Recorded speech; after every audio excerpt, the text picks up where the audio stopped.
post-post daripada rakan-rakan kita yang lain. Okay. So, semangat sayang, semangat sangat awak doktor. Okay, memang semangat ni. Semangat pasal cakap depan komputer. First time dalam sejarah hidup saya cakap depan komputer yang tak ada reflect. Partisipan tak boleh tengok reaksi muka. Okay. So itulah webinar cara baru. Okay, kalau kita buat meeting mungkin kita nampak muka kan. Okay, so terima kasih semua atas respon. Okay. Tujuan kita buat respon ni sebenarnya nak two-way communication lah. Tak nak saya sembang kali sorang-sorang. Rupanya saya cakap sorang-sorang selama ni lah. Okay. So itu tujuan kita lah. So kemudian tujuan kita untuk apa sebenarnya pagi ni? Sebenarnya kita nak memperkasa ICT dan juga keselamatan cyber lah dalam kalangan pentadbir institusi lah di PPKK. So itu tujuan utama kita buat program ataupun siri seminar slot saya ni lah. So macam mana kita nak memperkasakan kita punya keselamatan ICT dan juga pengurusan kita punya pentadbir ICT lah. Okey, dengan saya ni banyak aktiviti. So kita tinjau sedikit kefahaman asas berkaitan dengan pengurusan ICT lah. Pengurusan asas ni kita tak start lagi, nanti kejap lagi kita start 15 minit. So pengurusan asas ni dia akan tanya lebih kurang dalam 5 soalan. Soalan ni adalah berkaitan dengan pengetahuan asas tuan-tuan dan puan-puan berkaitan dengan keselamatan ICT ataupun pengurusan ICT sebagai ringkas lah. So mungkin tuan-tuan boleh respon nanti dalam soalan dah saya akan bagi masa lebih kurang dari 15 minit untuk respon soalan-soalan tu. Okay. So dengan saya ni minta banyak-banyak lah, banyak sangat respon yang kita buat lah. Okay. Kena buat ni lah, buat itu. Okay. Pasal slide saya beri sebenarnya slide saya lebih sampai 15 slide je untuk sesi ni. Okay. So mungkin tuan-tuan boleh tengok dan kita akan bincangkan berkaitan dengan soalan ni lah. Okay. So dah sedia? Dah sedia semua? Kalau kursus saya kata sihat. Okay dah. Terima kasih tuan-tuan. Kita akan start sekarang. Apa dia? Kuis kita ni bukan di Kahoot kuis kita tak di Kahoot. Kita semua di sini. Okay. Di Kahoot nanti menjadi-jauh nak cari Kahoot dah kat mana semua. So kita duduk setempat je. Okay. Setempat senang, kita pusing-pusing lari-lari pun dekat situ je. Okay. So kita baru nak bermula ni kita punya bisnes. So kita bismillahirrahmanirrahim, kita start kita punya soalan lah.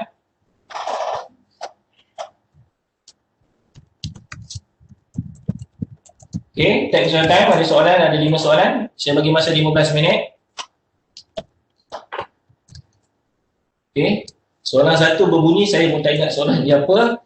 Okay, so baca dengan tenang. Tak ada jawapan apa nama, kita tak ambil markah lah, kita just nak tahu tahap ni. Okey, saya nampak Puan Rehan dah menjawab ke soalan yang kedua dah. Okey.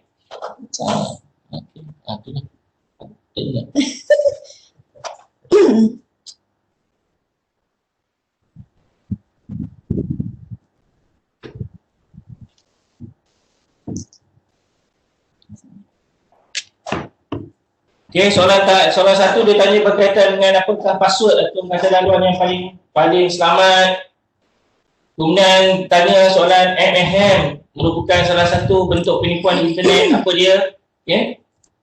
Kemudian MFM juga bekerja sebagai apa bla bla bla. Kemudian yang ini MFM sering sebagai hacker. So, what kind of definition yang kita ada lah. So, soalan nombor 4 URL JPKK. Kalau soalan nombor 4 salah saja dia. Okey. Memang tak patut salah pun. So soalan nombor 5 berkaitan dengan laman web yang selamat. So saya akan explain satu-satu nanti lah, selepas dah jawab semua. Apa jawapan-jawapan yang ni.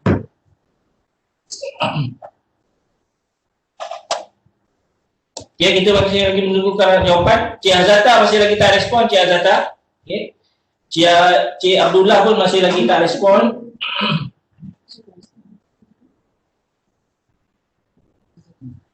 Cik Azata dah respon di bawah, ada 2 nama dia kat sini. Okay. So kita tunggu lagi masa, ada lagi 15 minit. You all nak share ke result ni semua sekali? Semua sekali boleh tengok result ni? Ataupun nak tahu sendiri-sendiri je? Kalau nak share, say hi dalam kita punya chatbook. Say seorang dah hi. Kan kalau kita pergi mana-mana seminar nak apa, tak handsome tak apa, janji kaya pun dia kata say hi kan. Okay, nanti saya sharekan resultnya. Share semua.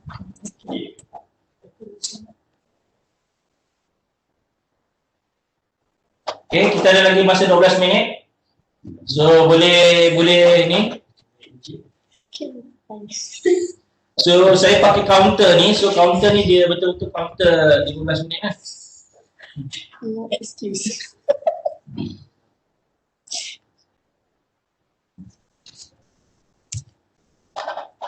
Yang dah siap boleh dapat awal ke?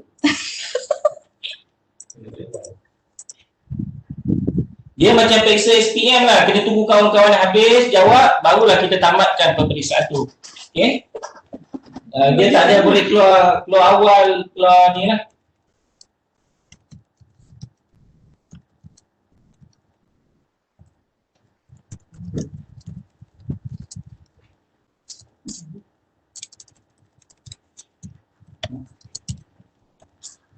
Cik Andrew ni dah respon belum? Cik Andrew dah saya nampak. Muhammad Yusof ada lagi satu.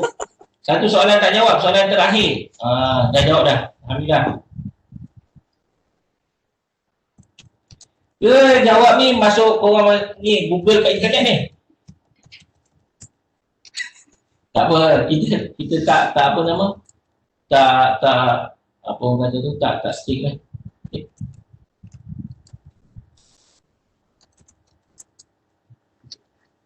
Dia hilang dia 15 minit. So saya rasa semua dah okey. So kita akan share kan insya-Allah. Bismillahirrahmanirrahim. Kita lihat, share.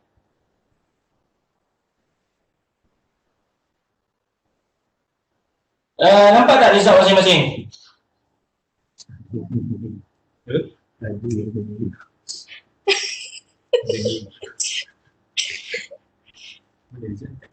Keluar tak? Nampak tak? Ke tak habis masa lagi dia tak jalan?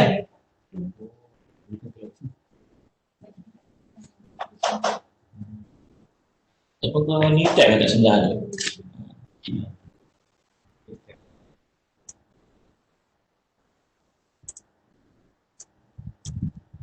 Dia bukan share screen kat dia. Nampak tak? Dia orang nampak tak? Nampak tak? Okay. So soalan nombor 1 tu ada berkaitan dengan kata laluan yang baik lah. So kalau kata laluan yang baik, dia ada kombinasi huruf besar, huruf kecil dan juga ada apa nama? Number dan juga aksara lah. Dia kalau ikutkan kalau dapat lebih daripada 6 karakter lah. Okay.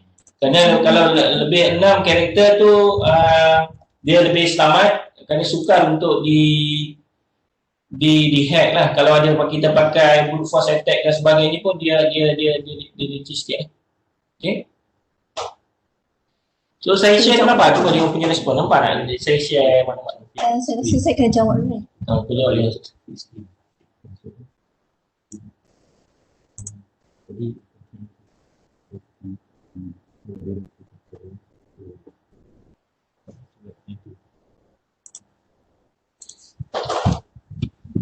Okey, yang jawab jawapan betul semua sekali ialah Cik Hafizullah, Cik Arman, Cik Sofian, Cik Saharudin,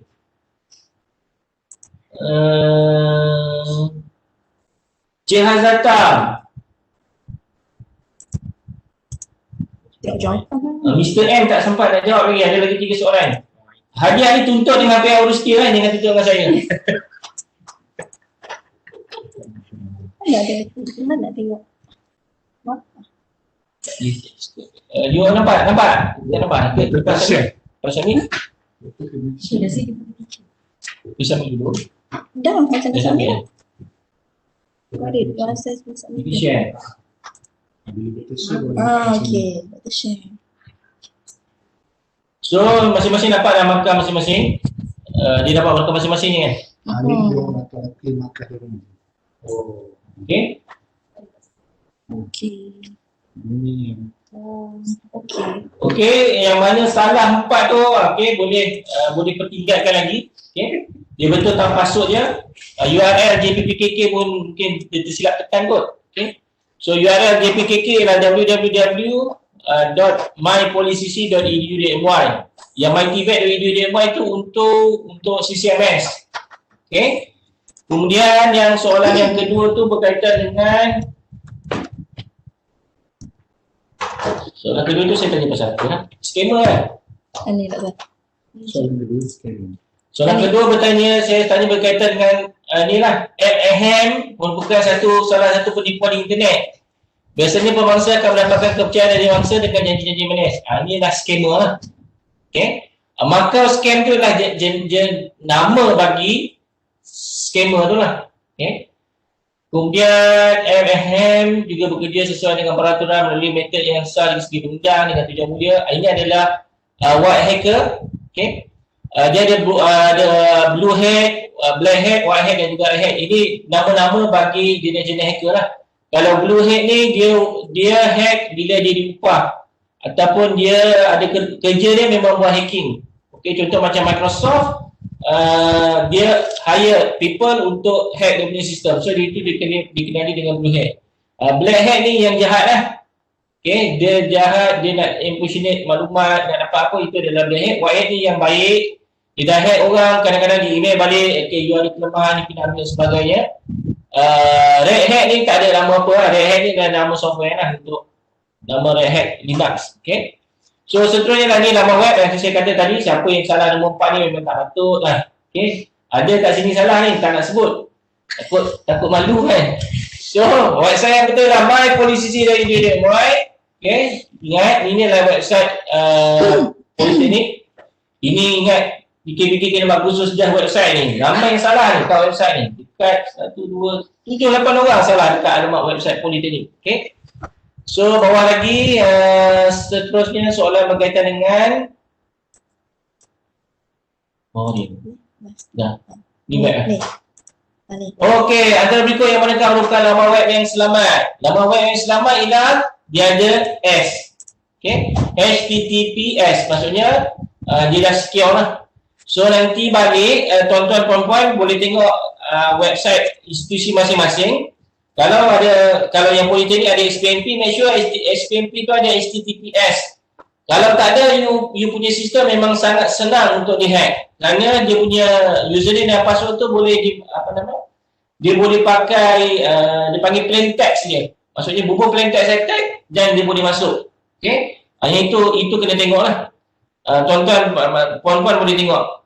Kadang-kadang PPICT ni ataupun ICT masing-masing ni dia tak nak buat. Benda ni kerana apa? Dia kena mohon. Dia panggil wildcard mask punya konsep dengan mampu, iaitu free. Kalau tak, you kena beli licensing lebih kurang dalam saya ingat 7 ke 8 ribu lah setahun. So mana-mana institusi yang mohon dengan kita OS 39 untuk upgradekan dia punya ni, kebanyakannya kita saja suruh dia mohon dengan mampu dulu lah. So kita orang punya memang dengan mampu, kita pakai wildcard punya HTTPS. Subhanallah, saya lupa nama dia apa. Secure Socket Layer, SSL tu, okay, licensing tu. So majority kita punya sistem di ibu pejabat ni, ISIS dan sebagainya semua gunakan SSL lah, secure. So sebab tu kalau kita tengok Maybank ke apa semua, dia ada tu HTTPS, Maybank to you. So kalau nak masuk Maybank ke apa lepas ni, make sure ada perkataan S lah, secure pada ni lah, pada URL tersebut. Okay. Kadang-kadang kita masuk dekat airport, buka wifi, tengok airport. Kadang-kadang bila tengok markah dekat tengok internet kat airport, kita masuk kita punya Maybank to you. So itu benda bahaya sebenarnya. Takut kita ditipu lah. Sebenarnya you bukan masuk wifi yang betul, tapi you redirecting ke tempat yang lain. Okay. So okay, bersedia untuk seterusnya? Boleh kita start dengan kita punya ni? Dah bersedia? Okay, beres kita start yang seterusnya. So seterusnya kita nak explain sikit lah apa tu pasukan petugas ICT. Okay. Kenapa kita cerita ni? Kerana ada juga kesilapan daripada pihak institusi hantar surat, hantar apa, ataupun permohonan dan sebagainya tak tepat lah. So bila tak tepat, maklumat tu akan lambat lah. So macam saya pernah cerita tu, PPICT ni adalah gabungan daripada unit infrastruktur di dalam bahagian BPPI dan juga section ICT BKP lah. So kita combine dua. So dia ada dua skop yang utama lah, merancang dan juga memantau naik taraf ICT di institusi dari segi keselamatan info dan juga pengoperasian ICT di JPPKK. Selain daripada itu juga kita berperanan dalam merancang, melaksanakan dan juga memantau pengagihan dan juga permohonan OS 39 ABN dan juga permohonan RMK berkaitan dengan projek ICT. So sekarang ni musim hujung tahun ke awal tahun ialah musim submission for projek ICT. Nanti pada bulan 2 submission for ABM normally dia begitu. So untuk projek RMK masih mohon melalui institusi masing-masing, tetapi ICT akan selaraskanlah semua projek tu. Okay, so kita akan cek semula, akan semak semula permohonan tu lah daripada institusi. Sama ada kita akan letak satu kepala khas untuk permohonan ICT dan sebagainya lah. So sebagai contoh dalam RMK 11 sebelum ni kita memohon untuk naik taraf RMK Pusat Data College Community. So dia buat skop projek tu pada asalnya study tu 3-4 college, tapi untuk permohonan tu diangkat kepada keseluruhan college community. Okay? Begitu juga dengan politeknik dalam RMK 11. Naik taraf politeknik ICT dalam politeknik premier dan sebagainya. So kita akan buat macam tu lah. So kita pun merancang untuk menaik taraf peralatan-peralatan usang di politeknik dan juga college community yang terlibat lah. Okay? So kalau ada apa soalan Q&A, feel free lah, boleh tanya dekat chat room. Okey, so ini dia punya tujuan juga, selain daripada rujukan berpusat, perancangan lebih sistematik dan juga dari segi governance lah. Okey. So kalau tanya kita ICT ni ada apa? Dia ada ISO dia lah.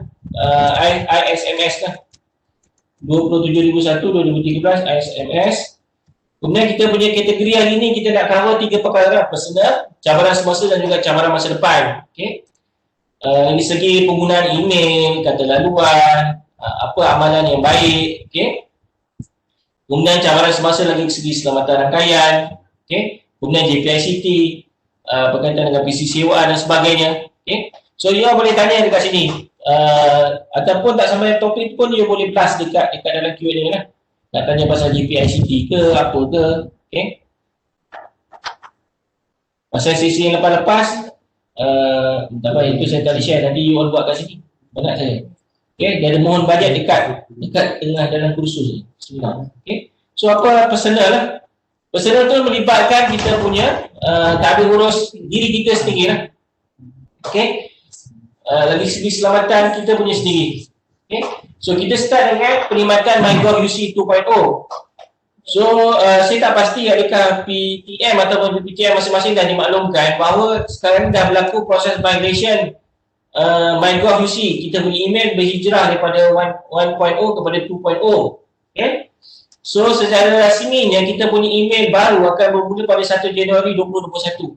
Okay. So ini dia punya cerita fakta lah. So apa efek daripada kita sebagai pengarah dan juga end user? Pertama sekali, nanti kalau email yang you set up pada handphone, email MyGov UC, email rasmi, so takkan boleh diakses pada 1 Januari 2021. Itu yang pertama. Efek yang pertama lah. So dah start pada hujung minggu depan, kebanyakan email melalui MyGov UC pun tak boleh diakses. So dia akan migrate slowly kepada iSwap. Okay. iSwap ni ialah yang baru lah, perkhidmatan MyGov UC baru. Yang MyGov UC ni kalau saya nak cerita secara overall, dia punya foundationnya based on Microsoft. Tapi iSwap ni adalah bukan Microsoft based lah, dia akan berhijrah. So maksudnya selepas ini bermula 1 Januari 2021 kita setting yang lain. Okay. Saya tak sempat nak bagi lagi dia punya setting kepada semua PPTM dan juga PTM, kerana kami pun tak dapat lagi setting daripada pihak mampu. Okay. Mampu pun bagi kami ingat 3 minggu lepas kot yang kata nak kena berhijrah. So kami pun akan ni okay. Kena minta PPTM dan PTM masing-masing untuk buat archive ataupun backup. So mana-mana email yang dah ada dalam MyGov UC ni, dalam OWA ataupun yang mana guna online kan, you type www.gov.uc dia akan keluar OWA kan. Yang itu pun dah tak boleh nak akses. Kecuali nasib baiklah kita politeknik dan juga college community ni, kita bawa KVT, kita ada melanggan Microsoft Outlook atau Microsoft Services M365 sampai tahun yang depan. Bulan apa saya tak ingat, bulannya. Okay. So pada yang guna Outlook tu, minta PPTM ataupun archive dalam kita punya PC. So maybe dia boleh access daripada situ lah. Untuk sementara waktu. Maksudnya email-email penting apa semua you archive kat situ. Tetapi dia secara berperingkat-peringkat. Maksudnya 3 bulan pertama je dulu. Katakan bulan 12, bulan 11, bulan 10. Itu 3 bulan je dulu yang you boleh tengok dalam dalam Outlook tu. Okay. Kemudian yang tu dia akan bertambah berdikit-dikit. Yang saya difahamkan begitu. Okay. Tapi ICT ni dia boleh jadi macam-macam. Saya takut dia janji berdikit-dikit tapi nanti takut tak ada sampai langsung. Yang dijanjikan yang betul-betul promise adalah 3 bulan. Okay. So kalau ada email penting, tuan-tuan rasa benda tu penting, ada maklumat penting, tuan-tuan boleh download lah. Download siap-siap. Simpan saja. Okay. So ini benda yang paling penting sekali lah. Okey, kat sini ada Puan Shima share, dia pun ada meminta PPTM untuk simpan email yang digunakan dan PPTM akan pantau semasa staf buat proses tersebut. Ini yang macam Dr. Syarif Zizat beritahu tadi lah, kita boleh minta PPTM untuk archivekan siap-siap email yang semasa sebelum migrasi ni. So bolehlah mulakan kerja tu sekarang. Ini maklumat ni sepatutnya melalui PPTM dan juga PPTM masing-masing kena bagi maklumat. Okay. Saya takut benda ni terlepas pandang. Terlepas pandang tak boleh nak masuk, mulalah. Inilah. Okey, kita ada soalan sikit ni. Adakah email-email yang dalam email OneGov UC akan berhijrah sama nanti atau hilang terus?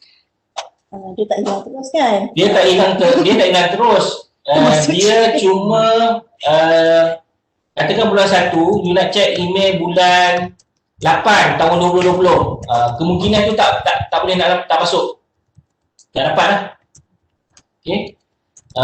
Email OneGov UC dia punya migration kepada iSwap ni dia 3 bulan je dulu. Okay.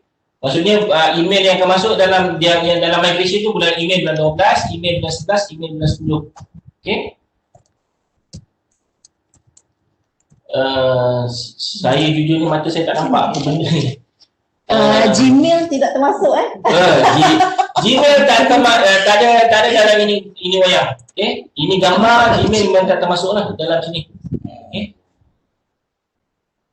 So kita tengok lagi ada soalan-soalan yang lain. Hanya 3 bulan terkini je ke yang akan disimpan? Setakat ni maklumat rasmi yang kita tahu 3 bulan terkini tu macam confirm. Yang selebih-lebihnya tu kita tak pastilah. So sebab tu saya minta dia archivekan dalam kita ni ada Outlook sampai Julai 2021 tak silap saya. So dalam Outlook tu you masih lagi boleh masuk keluar tengoklah. Okay.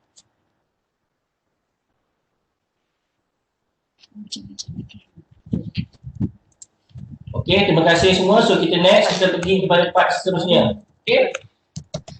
Dengan saya ni kita punya cerita tak banyak. Okay, cuma ringkasan je lah. Okay. So ini adalah 10 langkah mudah lah dari segi kesedaran cyber. Itu dari segi email. So juga minta tuan-tuan dan puan-puan untuk sentiasa email lah. Cek email masing-masing kerana email tu adalah benda yang penting lah. Kerana kita ada satu isu pernah berlaku di sini dulu. Dia laporkan ada masalah kerosakan apa ke melalui email. So pegawai tu tak cek. 3 minggu lepas baru cek. So isu tu dah lewat berlaku lah.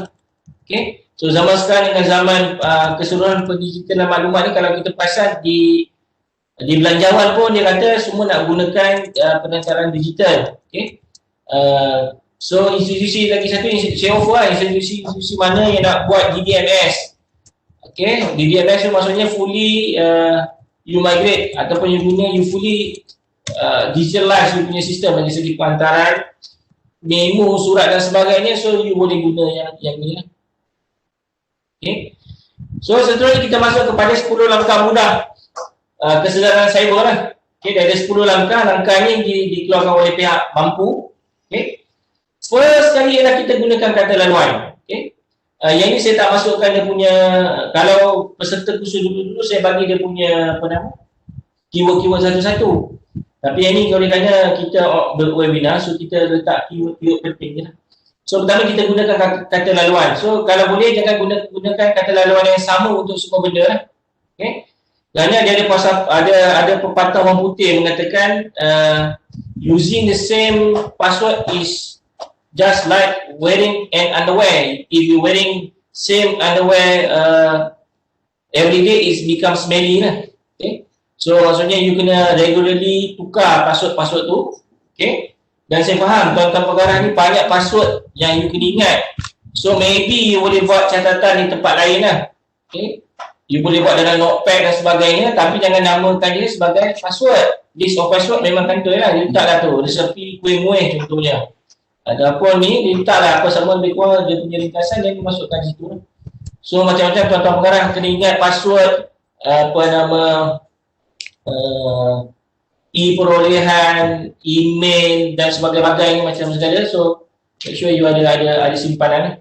Okay. Itu lagi segi kata laluan, dan kalau boleh gunakan kata laluan kombinasi lah.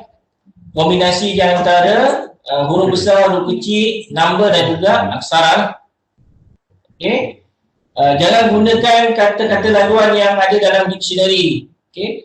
Pasal dia boleh pakai dictionary attack, dia letak saja paste dekat situ dan dia boleh dapat lah. Okey, yang kedua ialah kemaskini perisian keselamatan. Yang ini yang sering kali berlaku lah dalam kita punya sistem. Okay, nanti saya share lah maklumat berkaitan dengan ni. Kita punya breaches ataupun kebocoran maklumat kita kena hack di Politeknik dan Kolej Kundi adalah disebabkan oleh tak update kita punya perisian keselamatan. Maksudnya kita tak patch. Yang ini pun tuan-tuan kena peringatkan. Okay, bubuh dalam dalam kita punya agenda mesyuarat kita dengan staf-staf ICT dan sebagainya ataupun semua staf, kita ingatkan klik patch, klik update. Okey. Okey, itu yang sering berlaku. You guna dia punya yang lama. Contoh, you pakai Windows 7 contohnya. So dia sekarang ada Blue Iterate Attack. Blue Iterate Attack ni maksudnya dia duduk dalam kampus you, duduk kat dalam lab, dia scan, dia boleh scan satu kampus yang pakai Windows 7 dan dia boleh masuk ke dalam PC tersebut. Okey. Itu yang berlaku. Yang kedua ialah update kalau you ada website ataupun you ada sistem yang gunakan web based Apache Tomcat, you tak update, ataupun you gunakan website you design, katakan you pakai apa contoh-contoh ni dah lupa lah. Website punya design tu you pakai Joomla contohnya. Joomla you tak update. Okay. Ataupun you pakai WordPress, masing-masing punya sisi tak update. Bila you tak update, you terdedah kepada ni lah. Okay. So you make sure dia sentiasa up to date. Dan kadang-kadang kita punya PC kan dia kata nak tak shutdown, you marah kan, kenapa dia nak update? Sebab tu dia nak kasih dia punya black hole tu lah. Yang ketiga, simpan dan juga lindungi maklumat lah. Okay. So kita simpan dengan maklumat. So kalau ada maklumat sulit, dia sepatutnya tak simpan maklumat tu di public cloud. You tak simpan dekat dalam Google Drive, you tak simpan dalam OneDrive dan sebagainya lah. You kena simpan dalam lokasi yang selamat lah. Okay. Keempat ialah elak terperdaya. Okay, elak terperdaya maksudnya you dapat email barang tersangkut kat pelabuhan, ataupun you dapat email katakan kena sign sesuatu. So elakkan benda-benda tersebut lah. Yang ini ada dalam ni phishing teknik lah selalunya. Okay. Yang ini kita pernah dapat report dulu. Itu bukan kategori 4, dia kategori dekat nombor 8. Nanti saya cerita. So kemudian nombor 5, beretika menggunakan internet dan juga media sosial lah. Okay. So kita sebagai penyawat awam kena patuh kepada etika penyawat awam lah. Saya rasa UKK pun semalam dah cerita kot benda yang lebih kurang sama. So kita jangan post benda-benda yang menyakitkan hati orang lain lah. Okay. Kerana 500 saja like yang you dapat, you boleh start didakwa lah. Okay. Kemudian nombor 6, waspada dengan jenayah cyber lah. Jenayah cyber sekarang pun dah banyak semakin tinggi lah. So bila zaman PKPB dan PKP dan sebagainya, so banyak orang duduk di rumah dan banyak masa dia study benda ni lah. Okay. Nak hack ni tak susah, you masuk kat YouTube, you type dia how to hack something. So you akan dapat maklumat, you dapat cara. Okay. Kemudian nombor 7, fikir sebelum klik. kalau you dapat ataupun dapat email daripada somebody ataupun daripada sesiapa pun, tak kira lah daripada pihak ibu pejabat ke apa ke, bila you tengok dekat attachment tu, dia tulis tu .txt, file dia 88 KB. So you jangan klik benda tu. Pastikan betul lah email tu datang daripada ibu pejabat. Pasal kita orang ni di JPPKK ada dapat banyak email daripada kementerian-kementerian lain, kata dia panggil mesyuarat apa semua, tengok macam betul dia punya cerita, tapi dia punya file text tu kadang-kadang tak confirm lah. Bila file yang dia attach tu file PDF, okey. Kadang-kadang bila file TXT tu kadang-kadang meragukan. Kerana file TXT ni selalunya ada attachment malicious code yang akan attach. Kemudian laporkanlah, dengan kelapan dia laporkan apa yang berlaku. Kerana kita pernah pada tahun lepas lah, ada laporan daripada ada 2 orang pengarah melaporkan kepada kita yang dia kata dia dapat satu ubutan email. Ubutan email dia kena bayar, saya dalam $500 ke 500 apalah, saya tak ingat. Kalau tidak, dia kata dia akan sebarkan gambar lucah pengarah tersebut. Okay? So di attach kat saya tengok gambar tu, saya tengok tuan punya badan tu memang sangat tak sama lah. Okay? Yang gambar tu bonjol banyak-banyak, yang ni bonjol dia sikit je. So saya rasa ini bukan dia lah. So itu yang dia lakukan. Dan juga yang satu, dia ugut untuk sebarkan di Facebook. Dia kata pensyarah ni, dia kata tuan pengarah ni ataupun ni suka pergi website lucah. So dia attachkan, dia kata dia boleh sertakan bukti. So mana-mana tuan-tuan pengarah tu yang guna Facebook pergi ke laman-laman tak betul, laman-laman yang you bukan niat nak masuk, kadang-kadang you tersalah, pop up tu tiba-tiba keluar kan, you terklik. Zaman sekarang ni nak terklik dia sama ada you nak login, dia akan bagi you option. Pertama by Google account ataupun by Facebook account. Lepas tu you terklik by Facebook pula yang you attach tu adalah Facebook rasmi you. Keluar pula dekat you punya wall Facebook, pensyarah ni dah pergi website XXX sekian. So itu akan memalukan lah. So yang itu you boleh laporkan kepada kita dan kita akan laporkan kepada MCMC. Yang kes sebelum ni kita laporkan kepada MCMC, so MCMC boleh block page tersebut lah. Okay. Zaman-zaman sekarang ni macam-macam ugutan yang kita ni lah, yang kita dapat. Okay. Yang paling tragis tu lah yang saya sebut tadi, dia ugut gambar pengarah tu tapi tak berpakaian, tanpa surat benang. Dia tunjuk gambar kat saya tahu ini bukan dia lah, sangat berbeza lah. Okay. Sangat beza dengan rupa fizikal lah. Yang semula adalah ambil tahu dengan keadaan semasa lah. Okay. So keadaan semasa kita ambil tahu apa yang sedang berlaku sekarang ni. Okay. Sekarang ni kalau perasan semua virus punya nama pun dah berkaitan dengan COVID punya nama. Okay. So dan yang sebut ialah patuhi lah peraturan-peraturan yang telah ditetapkan. Okey, setakat ini ada apa nak tanya saya? Okey, sebelum kita buat aktiviti yang seterusnya. Saya ada masa sampai 10:30. Okey. Hopefully saya akan menggunakan sepenuhnya masa yang diberikan kepada saya. Okey, kalau tak ada, kita boleh seterusnya. Okey, aktiviti yang seterusnya. Okey. So, tuan-tuan pengarah, tuan-tuan, puan-puan, okey lagi ya? Ada lagi ke di talian ni ke saya dah simpan grafik seorang-seorang kan? Okey, Bang. Cik Azata ada lagi, Puan Syima lagi. Okey, Puan Azata, okey. Alhamdulillah, masih lagi menyokong saya. So, lepas ni saya boleh buat bisnes jual radio pakai ni lah, webinar pula lepas ni. Okey, kita start aktiviti yang seterusnya. Okey, aktiviti ni pada pandangan anda, okey, ada 10 langkah tadi yang saya bagikan ni, beri 3 yang paling sukar dilaksanakan. Tuan-tuan pengarah baca tengok sekitar lalu yang saya dah sempang 10 tu, cuba choose 3 yang paling susah. Kemudian kita akan bincangkan benda ni.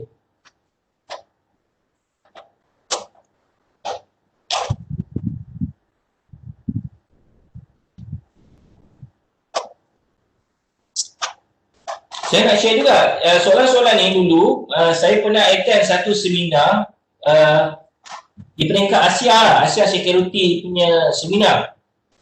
Pada seminar tersebut, saya ditanyakan soalan-soalan yang sama yang ni, dan dia minta benda-benda tu lah, benda-benda macam ni. Kerana benda-benda macam ni yang akan dapat kita ditentukan kita punya ni lah. Bentar lagi tu. Okey. Dah jawab dah. Okey.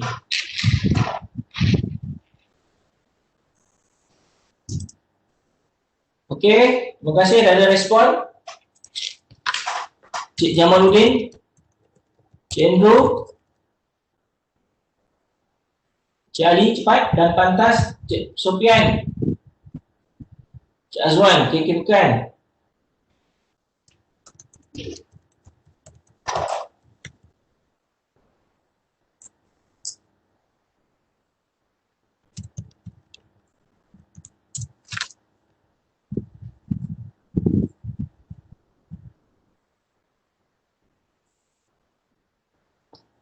Result ni dia tak nampak. Result yang tu tengok tu, Individu dia je. tak nampak. Dia hanya nampak result dia. Selepas share, itu pun selepas share. Ni kita nampak macam ni kan? Access tu dia nak. Okay. Saya tu baru belajar ni pun ni.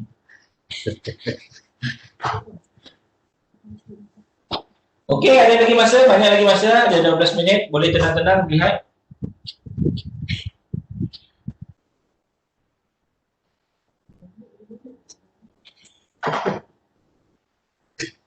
So, masa kita buat trial tu, kita letak 10 minit macam tak sempat. Okey, kita upgrade ke 15 minit. So, tuan-tuan pengarah ni memang Menghayati, sangat boleh cepat dan menghayati. tangkas lah. So, 3-4 minit dia dah selesai. So, lepas ni saya pesan dengan rakan-rakan yang lain, potong sikit masa lah. Singkatkan ataupun tambah lagi permainan yang sesuai. Okay. So masih ada lagi masa, baru 12 yang menjawab. So setakat ni yang mendahului ialah sentiasa kemaskini perisian patches. Okay. Yang mendahului, yang kedua ialah waspada dengan jenayah cyber, dan yang ketiga ialah ambil tahu sasaran. Okay. Tapi masih lagi boleh berubah. Masih ada lagi ramai yang tak jawab lagi. Okay.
Okey, ada lagi masa.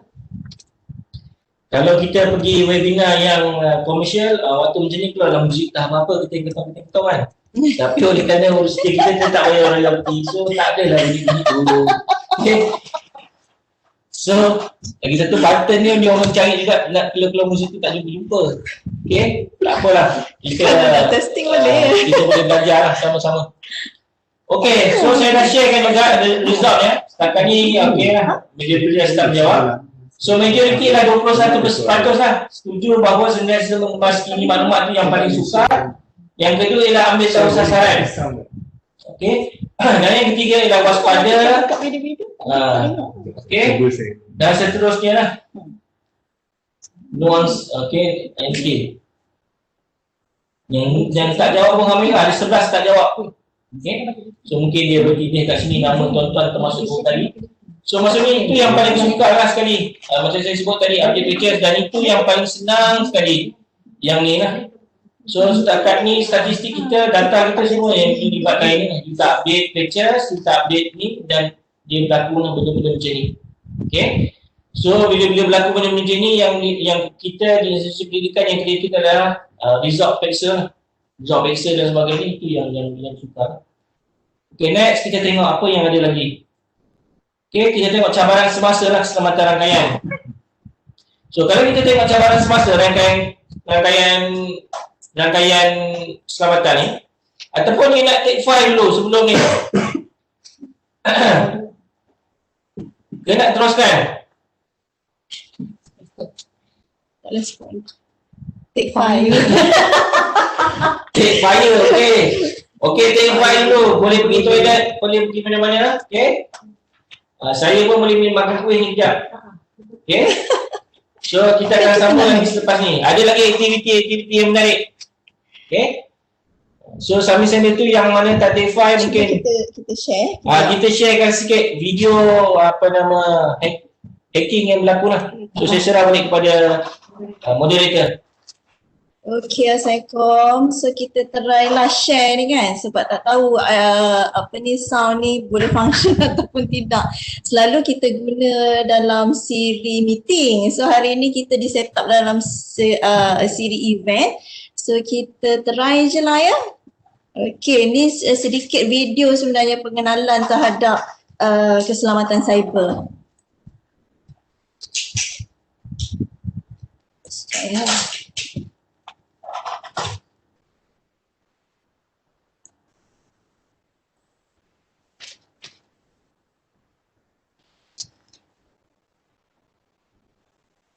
Meet Anne.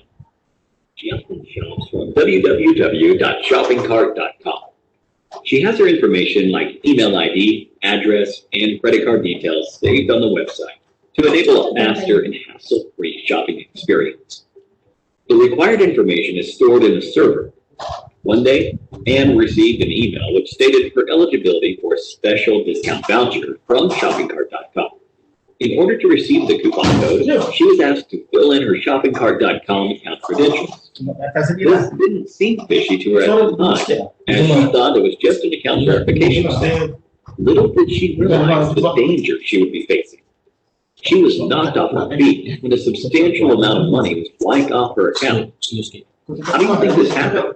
Well, yes, the email she received was fake. Anne's shoppingcart.com account witnessed unauthorized access from a third party. This type of attack is known as a cyber attack, and the person who carries it out is called a hacker. Could Anne have prevented this attack? Indeed, she could have, with the help of cybersecurity. Cybersecurity involves techniques that help in securing various digital components, networks, data, and computer systems from unauthorized digital access. There are multiple ways to implement cybersecurity, depending on the kind of network you are connected to and the type of cyber attacks you are prone to. So, let's take a look at the various cyber attacks that Anne could have been exposed to. One of the most common types of cyber attacks is a malware attack like Trojan, adware, and spyware, to name a few. Had Anne downloaded any suspicious attachments online, her system could have gotten corrupted by certain malicious viruses embedded within the attachments. Next is a phishing attack, the type of cyber attack which Anne experienced. Here, the hacker usually sends fraudulent emails, which appear to be coming from a legitimate source. This is done to install malware or to steal sensitive data like credit card information and login credentials. Another type of attack is the man-in-the-middle attack. Here, the hacker gains access to the information path between Anne's device and the website server. The hacker's computer takes over Anne's IP address. By doing so, the communication line between Anne and the website is secretly intercepted. This commonly happens with unsecured Wi-Fi networks and also through malware. Password attack is one of the easiest ways to hack a system. Here, Anne's password could have been cracked by using either common passwords or trying all possible alphabetical combinations. To prevent future cyber attacks, Anne sought to implement a few cybersecurity practices. First, she installed a firewall. As the name suggests, it is a virtual wall between Anne's computer and the internet. Firewalls filter the incoming and outgoing traffic from your device to safeguard your network, and they can either be software applications or hardware reinforcements. Secondly, Anne implemented honeypots. Just like how flowers attract bees, dummy computer systems, called honeypots, are used to attract attackers. These systems are made to look vulnerable in order to deceive attackers, and this in turn defends the real system. In addition to these, she also decided to use unique alphanumeric passwords, antivirus software, and started avoiding mails from unknown senders. That was Ann's story. Cyber attacks are not just confined to individuals, but also to public and private organizations. The cyber attacks carried out in such places are more deadly, and they result in colossal losses. Motives of such attacks are many, starting from tampering with crucial data to monetary gains. Let's have a look at a few of the cyber attacks that companies are subjected to. Various public sector organizations and large corporations face the Advanced Persistent Threat, APT. In this form of attack, hackers gain access to networks for a prolonged period in order to continuously gain confidential information. Companies also witness the denial of service attack, where networks are flooded with traffic, which in turn leaves legitimate service requests unattended. A variant of this is the Distributed Denial of Service, DDoS attack, when multiple systems are used to launch the attack.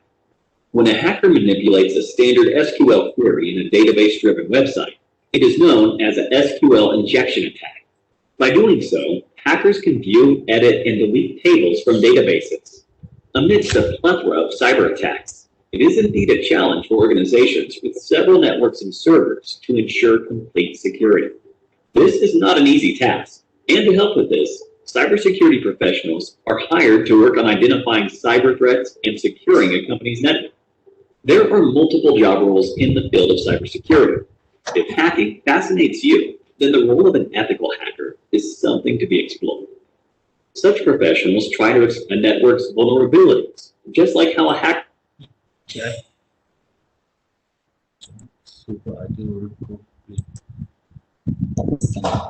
Display dia ni.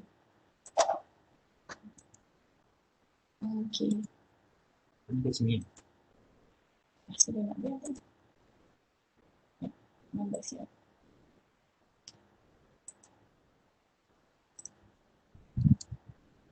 Next. Kejap.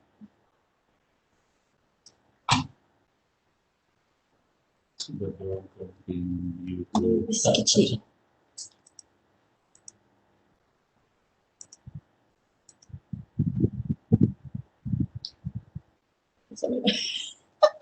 Tak apa lagu, dah banyak ni. Okay, saya rasa okay kot kita punya ni.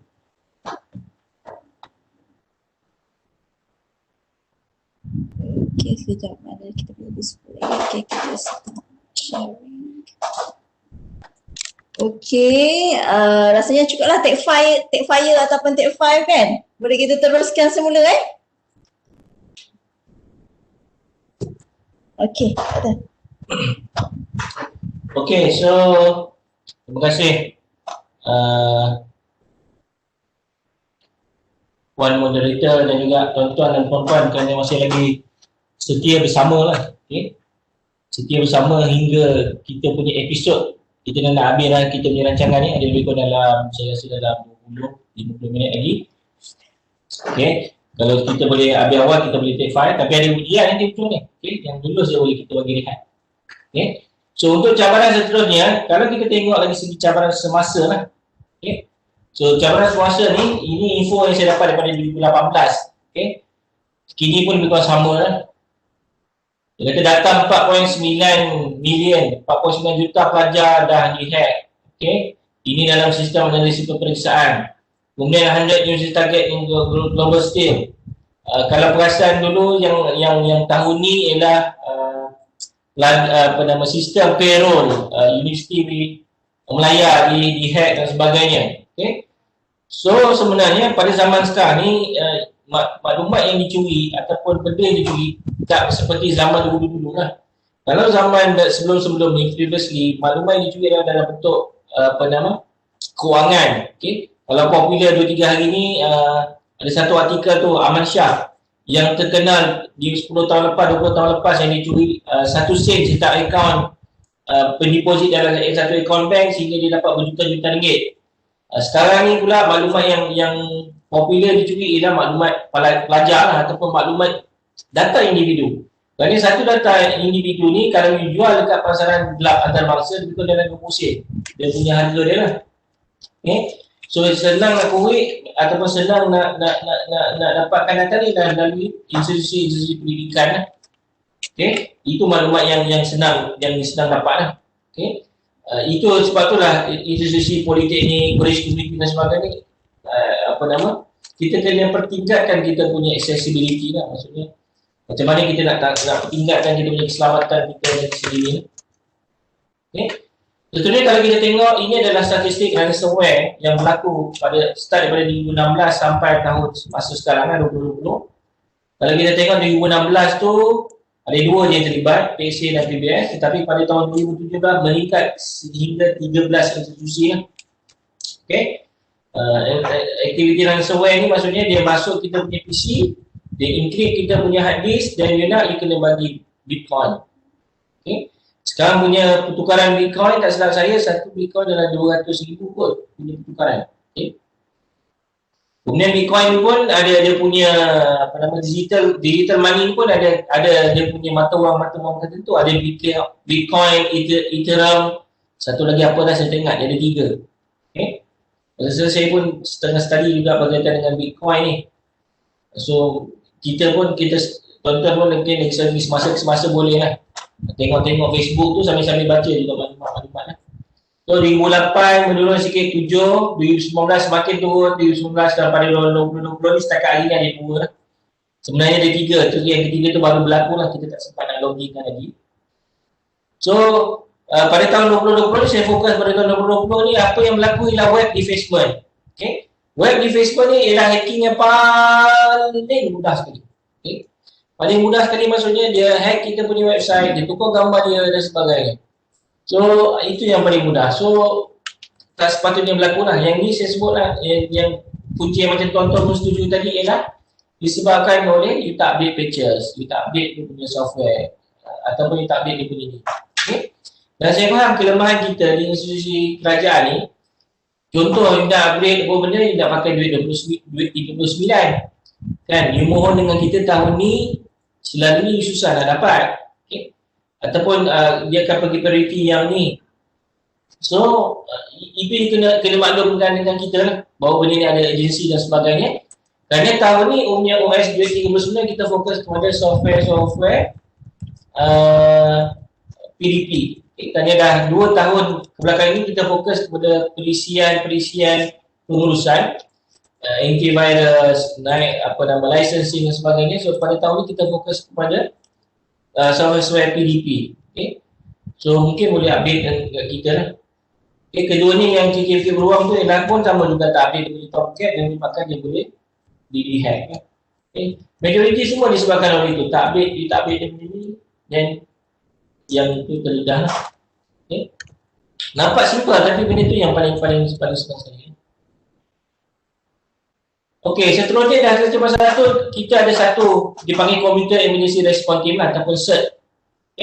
CERT ni kita punya CIO kita adalah PKP Wan Zainab kita. So untuk pemberkasan CERT di JPKK, institusi diminta untuk menubuhkan CERT masing-masing. CERT masing-masing tuan-tuan pengarah boleh pilih lah sama ada nak lantik CIO tempat tu adalah siapa. Adakah tuan pengarah sendiri adalah sebagai CIO. Kemudian yang PTM ataupun PPTM automatically dia akan jadi ICTSO lah. So dalam orang kita tengah draft surat dan juga kata dipanggil TOR lah untuk pelantikan CERT ni. Sekarang ni kita ditegur oleh audit. Ada setengah institusi yang ada setengah yang tak ada. So kita tengah selaraskan TOR lah untuk kita punya standard CERT ni. So yang mana dah attend kita punya webinar ni, masing-masing boleh try to identify lah CIO, siapa CIO di institusi dan juga pegawai ICT masing-masing tu akan jadi ICTSO. Maksudnya ICT masing-masing tu automatically akan jadi guru setia ataupun setiausaha tu lah. So CIO tu decide lah sama ada kalau poli dia ada TPA, TPSA dan sebagainya. Kalau polis mungkin ada TPP dan sebagainya, mungkin boleh decide. Ataupun tuan-tuan pengarah sendiri lah jadi CIO pun tak ada masalah. Tapi saya cadangkan CIO ni adalah bagi kita punya second man lah, you punya second man. Supaya tak tak complicated nanti. Okay. Kemudian kita semua politeknik dan juga politeknik dah diberikan endpoint protection untuk melindungi kita punya server SPMP dan server-server yang ada. So dah diberikan endpoint protection. Cuma lepas ni mungkin tuan-tuan pengarah boleh tanya lah sama ada yang diletakkan itu dalam bentuk audit mode ataupun full protection mode. Okay. Yang itu kita boleh monitor kerana kalau daripada sistem ni kita ada a few poli dan college yang diletak audit mode. So bila audit mode tu kita tak boleh nak fully check apa yang berlaku dalam institusi tu lah. Dengan air protection ni sebenarnya kita boleh monitor semua sekali traffic server dalam tuan-tuan puan-puan punya institusi masing-masing.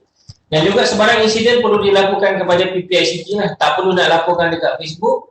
Dekat kita dah kena hack dan sebagainya, kita laporkan kepada PPICT. Kemudian kita akan menilai tahap damage tu lah. Sama ada kita nak deploy team ataupun kita perlu minta bantuan pihak ketiga dan sebagainya, kita akan pertimbangkan lah.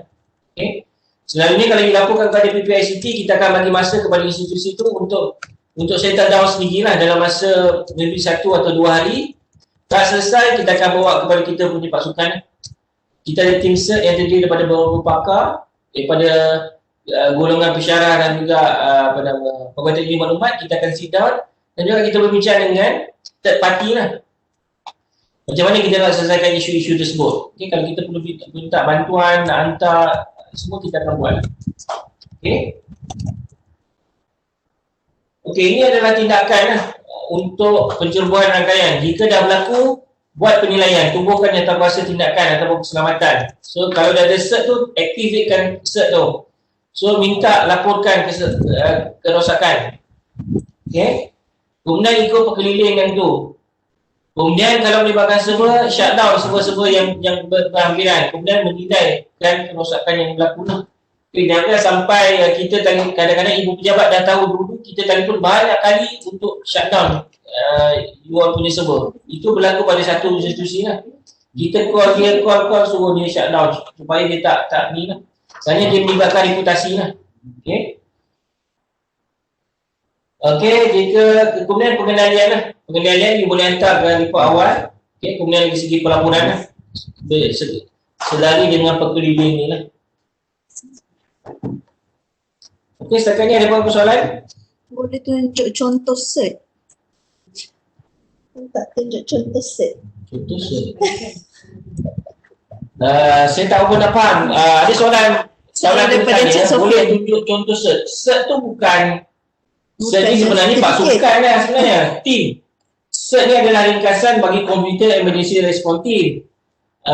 Kalau nak tengok dia punya dipanggil jatah kuasa dia, kita tengah selaraskan di peringkat ibu pejabat. Nanti kita akan bagi ke semua poli dan juga institusi dia punya TOR dan juga dia punya structure tu lah. Nanti tuan-tuan perempuan boleh dapat structure tu. Nanti boleh ni lah, boleh fill in the plan dia punya ni.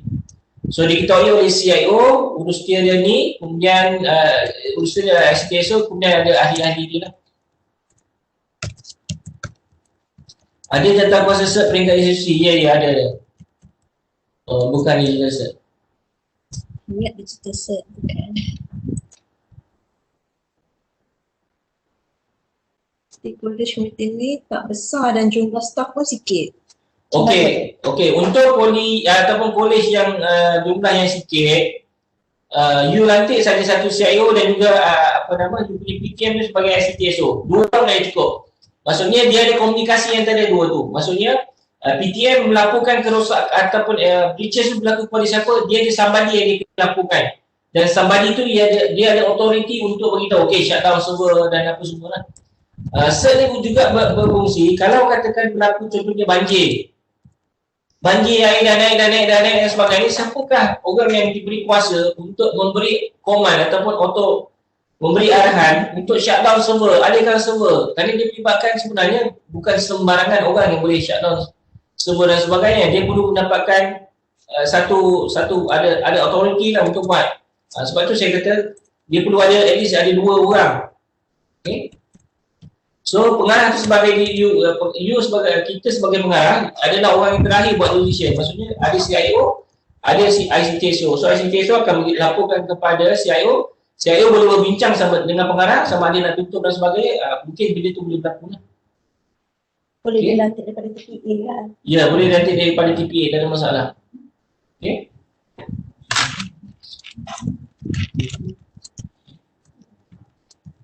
Yang ini kita akan edarkan dia punya TOR tu dan juga suatu jawatan nanti kita akan buat ni lah.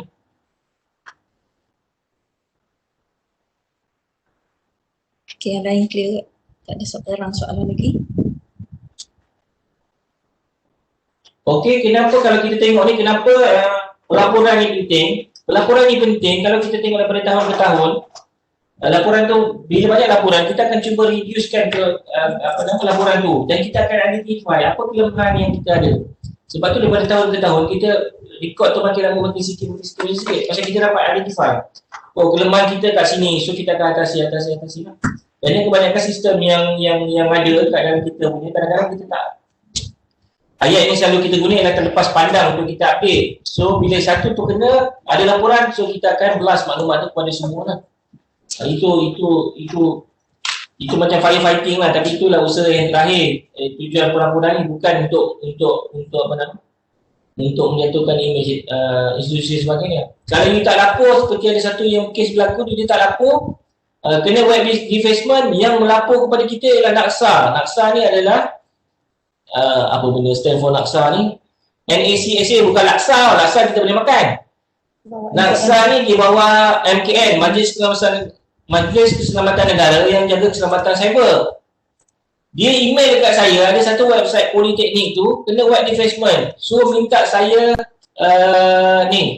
minta saya shutdown ataupun saya atasi. Tak atasi dalam masa 24 jam, dia tutup semua sekali rangkaian kita. So saya pun terpinga-pinga menelpon dan memeriksa, rupanya betul website tu kena hack. So NACSA tu stand for National Cyber Security Agency lah. Okay. So kalau mana-mana politeknik ataupun institusi yang ada bidang teknologi maklumat, you boleh buat lawatan. Lawatan dia, pejabat dia dekat Highway Sungai Besi tu ada Sapura pembangunan tu, you boleh pergi kat situ. Tapi tak silap saya masuk boleh dalam 20 orang je. Kat situ you boleh tengok macam mana dia monitor ataupun dia kontrol kita punya keselamatan negara lah, dari segi keselamatan cyber lah. Okay. Boleh tengok kat situ. So TOR pun kita akan sertakan sekali dalam tu lah supaya mudah untuk ni. Kita tengah selaraskan TOR, itu yang paling lambat ialah selaraskan TOR tu sebenarnya. Supaya TOR tu tak bercanggah dengan mana-mana perkeliling yang dikeluarkan oleh mampu. Okey, seterusnya kita pergi ke cabaran semasa ialah tu JPICT. Okay, sebelum ke JPICT tu saya highlight sikit tentang isu peralatan usang lah. Saya saja sharekan statistik peralatan usang ni. Based on agency lah, politeknik dan juga British Unity. Kalau kita tengok statistik kat sini, peralatan EOL dari segi komputer, politeknik, college community ada 90.36%. Okay. Yang ini data saya ambil daripada tahun 2000, sampai tahun ni 2020. Okay. Computer label, okay. You boleh tengok kat situ, ada EOS, EOP dan juga EOL. EOL ni maksudnya dah lebih 9 tahun. Okay. Yang ni semua dah boleh buat pusaka dah ni. Okay, lebih 9 tahun. Komputer peribadi, 90.36 masih ada di kolej. So nanti kolej akan ada, dalam ni saya pergi sampaikan maklumat untuk penggantian. Kolej dah start tahun ni, tahun depan. Tahun ni dah start tapi ada beberapa isu teknikal, so tak start tahun depan. Kemudian komputer label 73%. 88%. Okay. Yang paling ni ialah komputer pribadi 90. Okay. Pengibas, tablet dan sebagainya. Okay. Yang mana lama-lama ni perlu dilupus, tuan-tuan boleh lupuskan ya. Okay, dan buat permohonan gantian. Kerana tahun ni, tahun 2021 kita tengah merancang untuk kaji ataupun study cost untuk komputer sewaan dan juga komputer riba sewaan. Okay, di peringkat kita sajalah. Yang kita ada sekarang ni fasa peringkat KBT sewa. So kita mungkin terpaksa untuk peringkat JPPKK kerana peralatan kita dah uzur. Walau macam mana pun kita kena tengok juga perkembangan semasa COVID lah. Kalau pada tahun yang depan kuliah-kuliah semua dah start online, so kita takkan proceed untuk yang ini lah. Okay. Nanti dia akan berlawanan pula dengan semasa semua nak kena online. Tapi kita sibuk nak mengadakan kita punya peralatan mak-mak. Itu pun kita kena tengok juga. Okey, ini juga peralatan usaha dari segi perkakasan rangkaian lah. Network switch. Okey. Kalau kita tengok kat sini, perkakasan rangkaian yang paling banyak yang uzur ialah di polio KK. Dan kat sini di KK lebih banyak 9 tahun. Okey.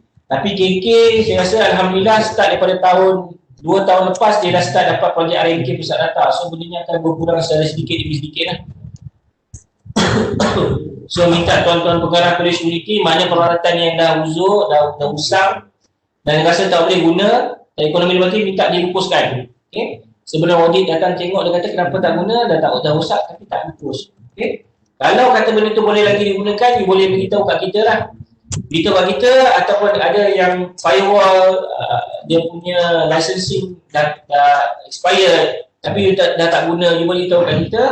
Nanti kita akan renewkan licensing dan kita boleh sedekahkan kepada kawan-kawan kita yang mana memerlukan lah. Okay?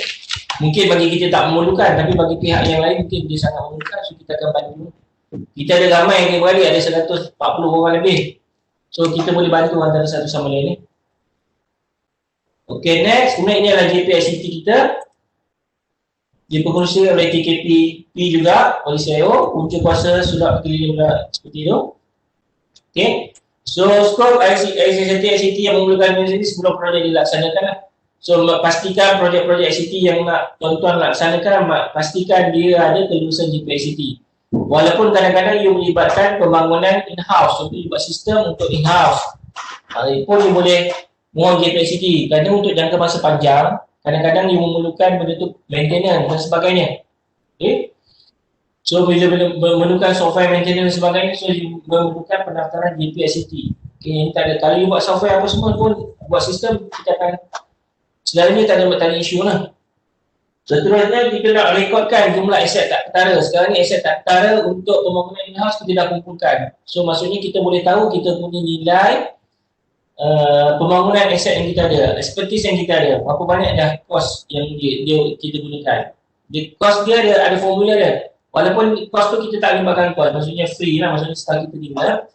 Tapi dia masih lagi kira gaji pekerja, gaji staff tersebut, masa yang digunakan, dia ada formula dia, ada calculation dia. So dia punya figure tu masih lagi kita simpan supaya kita boleh daftarkan kita punya aset tak ketara tu. Maksudnya walaupun kita tak ada beli software berjuta-juta tapi pembangunan aset kita bernilai lebih 50 juta. Okay. So kemudiannya rancang perantaran pembangunan perusahaan JPICT dengan baik serta buka jadual yang dikeluarkan bagi menggunakan kejurutan pada usaha perolehan pula lah. Dan lagi satu, tuan-tuan pengarah boleh menasihatkan juga PTM ataupun PTM, dia ni kena jadi dia punya one stop center lah. Maksudnya kalau pihak jabatan nak beli software dan sebagainya melalui ICT. Kadang ada software-software yang disediakan secara berpusat. Contoh macam Adobe, Autodesk, Microsoft. Yang itu disediakan secara berpusat. So maksudnya melalui ICT dia boleh centralizekan. Kerana bila sampai kat kita dah filter, kadang-kadang kita check, oh ini dah centralized punya software. So kita akan buang. Mungkin kelemahan pihak kami bila kami buang, kami lupa beritahu yang kami dah buang. So yang bawah tu menantilah dengan penuh harapan, menanti buah yang tak berbuah kan. Saya takut itu lah. So mungkin di peringkat tuan-tuan dan puan-puan boleh selaraskan dulu apa saja yang permohonan ICT boleh ke tim pasukan unit ICT institusi masing-masing dulu. Termasuklah juga permohonan untuk tabung amanah. Kerana di peringkat ibu pejabat, sekarang ini dah diselaraskan untuk perolehan ICT sebelum masuk ke tabung amanah, pihak ICT akan semak dahulu. Kami pihak ICT akan semak dulu. So bila kami semak, ada yang tak standard, okay? Ataupun ada yang harga tu dia letak pada harga yang sangat apa nama? Atau orang tu gam-gam lah. Minta harga RM4,000. Bila quotation masuk RM4,000, RM45 dah tak boleh lulus. So angkat balik ke KSU. So saya rasa dah 2 kali dah. Semalam pun ada meeting tabung amanah. Sebelum ni pun ada satu meeting tabung amanah. So meeting sebelum ni KSU bising lah pasal permohonan-permohonan yang macam tu. So mungkin tuan-tuan boleh tengok.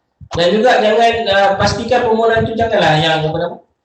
Kerana di ICT ni dia dah ada dah standard. Kalau you nak beli komputer sekian menit dia ada dah dia punya range of price dan juga spesifikasi. Okay. Okey. Oh, ini ialah dia punya cara permohonan kelulusan lah. Selalunya di peringkat kemampu tu kemungkinan mampu ini JBTK maksudnya, tapi di peringkat agensi bawah 50K dan bukan sistem bawah 500K tu peringkat JBTK lah. Okay.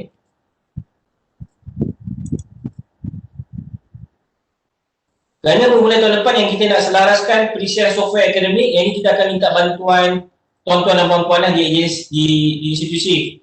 Kerana kita akan buat task force untuk buatkan paper tu. Maksudnya katakan tahun depan kita nak beli Proteus untuk electrical. Katakan Archimedes, software untuk awam. So kita akan panggil expert-expert daripada institusi tertentu, kita akan sit down, kita hasilkan paper tu bersama supaya nanti kita akan ada satu team lah. Dan nanti software tu cuma deploy je, tak perlu kita bagi kepada institusi untuk mohon masing-masing. So kita akan cuba centralizekan permohonan tu lebih maksudnya lagi segi kos tu lebih jimat lah. So kita beli banyak, lagi satu kita mungkin boleh dapat training dan sebagainya, banyak benefit yang dia dapat boleh kita centralizekan. Cumanya mungkin kita minta bantuan daripada institusi untuk kita mohon lah, tapi tak semua lah kot. Untuk expert-expert tertentu lah, untuk kita duduk sama dalam tim sidang dan tim ICT, curriculum, perolehan, supaya kita boleh develop paper dan juga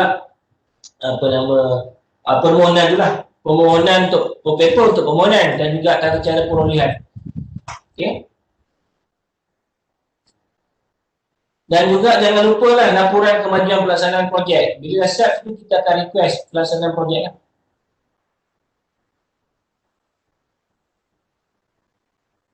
Okey, ini adalah had aplikasi. Biasanya tak ada apa ni biasa.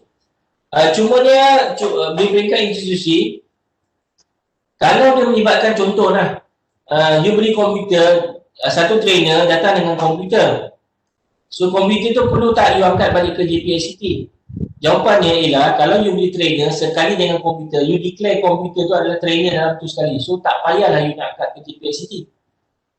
Okay? So maksudnya komputer dia panggil bersama dengan alat-alat latihan. So tak perlu nak diangkat ke komputer saja. Sama juga dengan perisian. Perisian tu sekali dengan trainer, sekali dengan trainer. Kerana trainer tak perlu angkat ke JPICT. Itu yang benda penting lah, yang kena ni. Janganlah pula pecah-pecahkan nanti angkat ni. Okay? Okay, kita ada soalan satu. Adakah aset-aset kritikal seperti fax ada laluan khas untuk perolehan? Jadi tak ada, kita punya bidang kuasa sampai ni ya, fax. Fax bukan tidak memerlukan JPICT. Tak memerlukan JPICT. Fax, telefon. Dia kalau bawa lebih 1000 lebih tu aset lah kot. Kan? Kalau dia 1000 lebih yang tu kelulusan aset. Telefon tak perlu JPICT.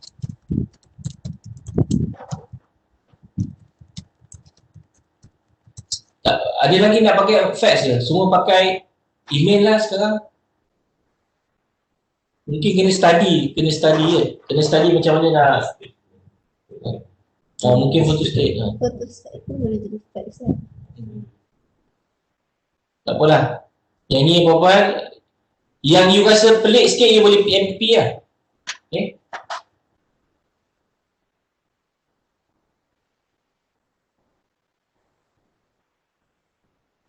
Okay, kita teruskan. Oh, saya ada lagi satu last. Okay. Sebelum akhir, aktiviti yang terakhir.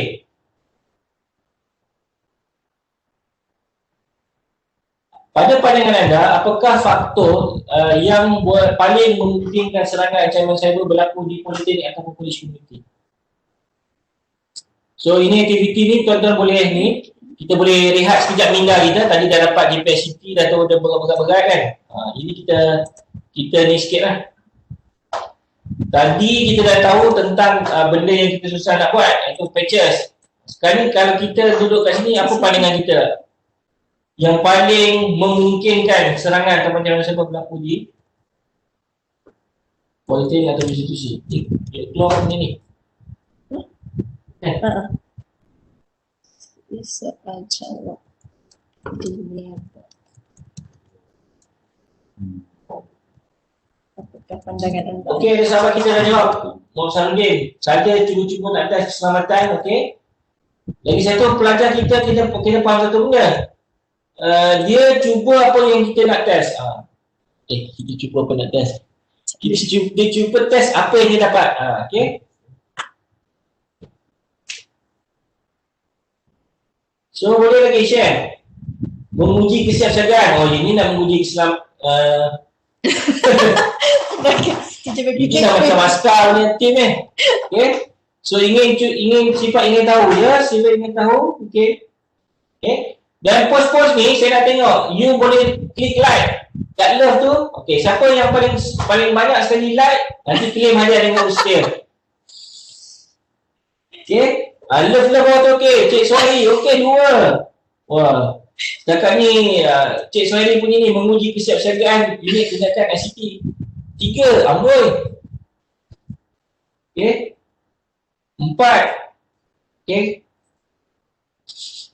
Banyak ada like nya.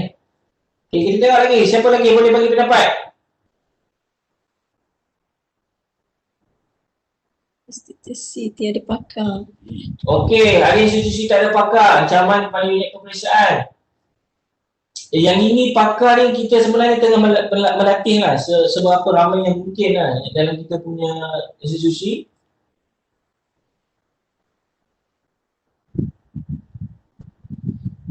Cik Ahmad hampir sama dengan yang Cik Suhairi, menguji keupayaan penata ICT.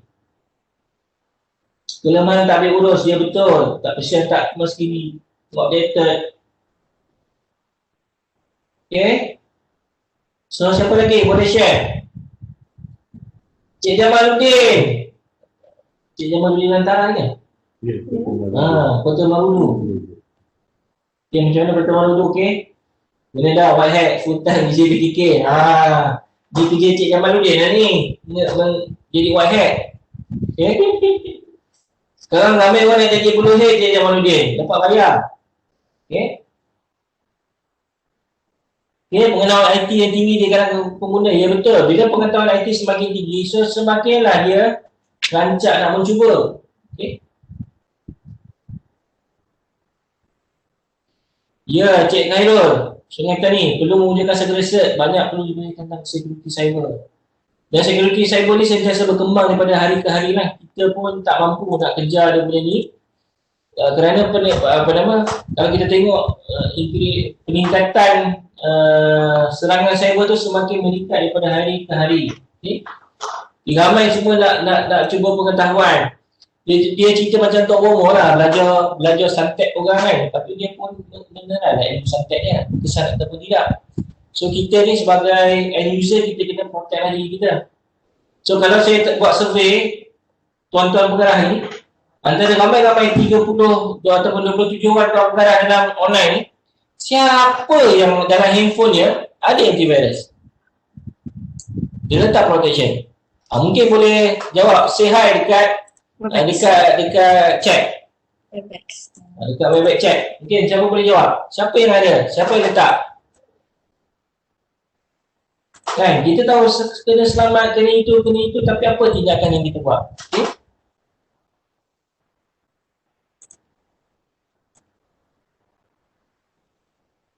Ya, ada tak? Say hi, siapa yang ada? Yang ada.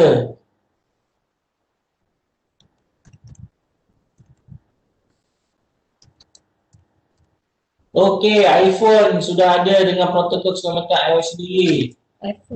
iPhone memang ada, tapi iPhone 10, 11 tu semua dah kena hack. Okay. Kalau tidak, tak adalah jailbreak dan sebagainya. Jailbreak tu kita dia hacking, dia hack balik. Kalau kata benda tu selamat, dia tahu dia nak buat jailbreak dan sebagainya. Okay. Contoh macam Zoom yang baru-baru tahun ni kot, yang sebut kata Zoom selamat, tak selamat, Zoom tak selamat. Sebenarnya Zoom tu berlaku breaches dalam Apple. Bila dia guna dengan Apple, dia berlaku breaches. Okay.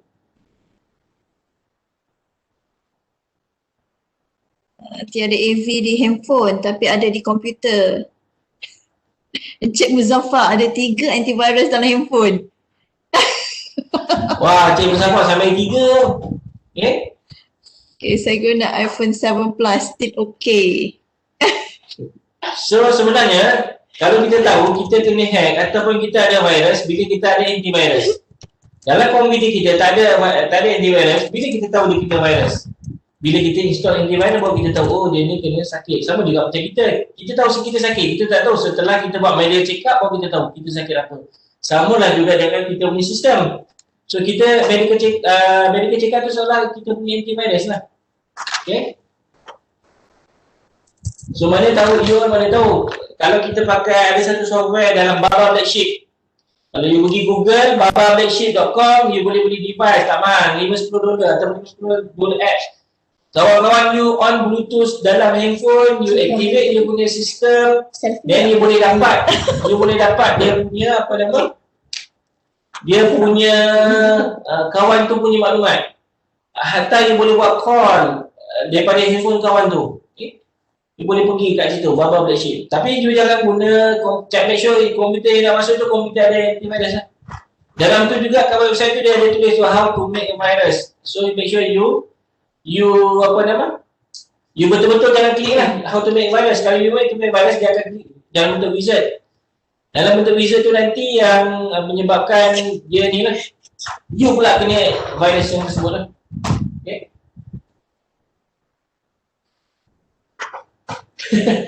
Universiti diserang kerana kurang turunkan bajet. Bukan Encik Arman bukan setakat berlaku di institusi Arman, malah di sini pun sama. Bajet yang sering dipotong ialah ICT. Okay. Okay, kalau ni pula ada pertanyaan, kalau kita install game banyak-banyak seperti Candy Crush, okey ke dalam handphone? Kacau tak email OneGolf? Space je lah. Space handphone you lah yang ni. Game banyak-banyak pun you kena tengok game. Ada game yang dia ada iklan tu, ada pop-up iklan. Kan, you main Candy Crush, you kan, saya percaya you kan main yang percuma. You jangan beli yang ada yang ni, yang berbayar. So yang berbayar, yang iklan tu pop-up tu, maybe ada you salah klik, dia akan jadi malware dan sebagainya. Okay. Okey, adakah tuan bersetuju antivirus yang di-develop merupakan virus kepada gadget kita secara semula jadi? Ya betul. Itu salah satu sebabnya. Okay. Ada salah satu juga. Okay. Dia create virus untuk create ni. Untuk ni lah.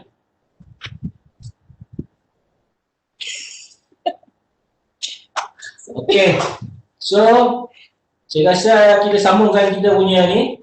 Aktiviti kita, ada banyak lagi aktiviti. Sekarang dah pukul 10 suku. Okay.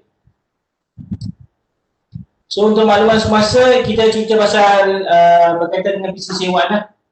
Bisnes sewaan kita yang fasa 2 ni akan tamat pada 6 Ogos tahun 2021. Di tahun hadapan. So mungkin ada persediaan awal untuk penggantian. Saya tak pasti adakah berlaku zaman gelap seperti fasa sebelum ni.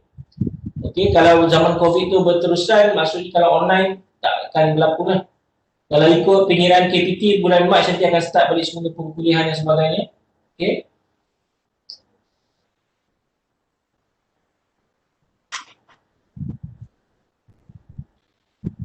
Okey, ini adalah tambahan fasa 3. Dan juga kita tengah mengumpulkan maklumat fasa 3 ni punya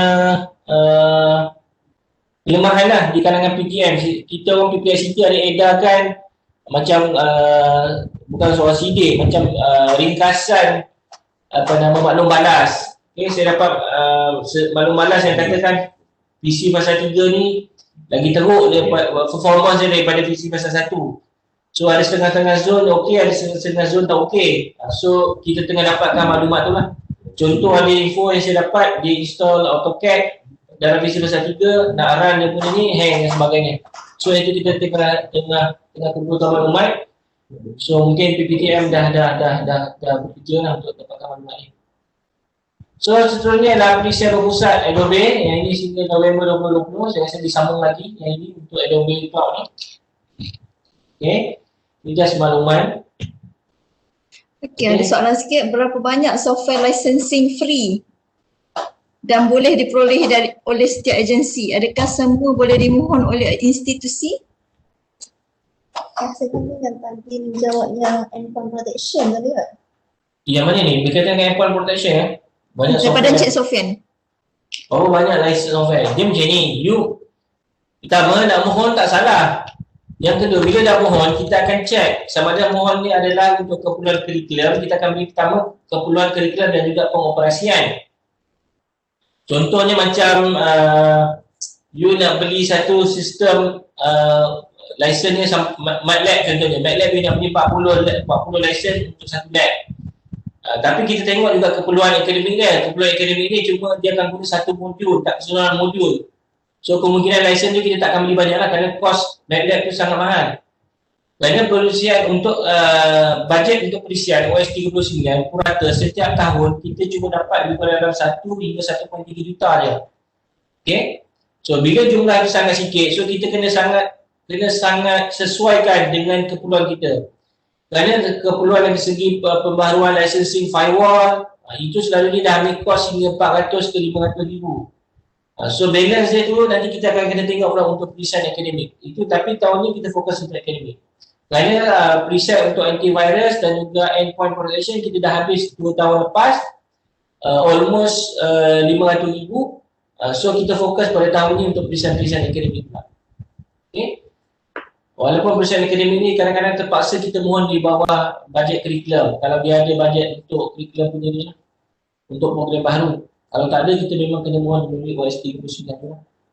Okay. So kalau ada institusi yang dah dapat warning letter daripada pihak pembekal, contohnya di email, jual guna pilot apa semua, yang email tu info kat kita orang, kita akan tengok, akan pertimbangkan. Okay.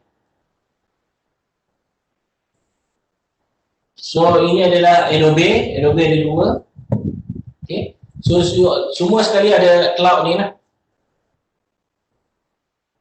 Saya rasa ni dah maklumat ni dah sangat banyak kali lah untuk semua PTM dan PPTM tahu maklumat ni.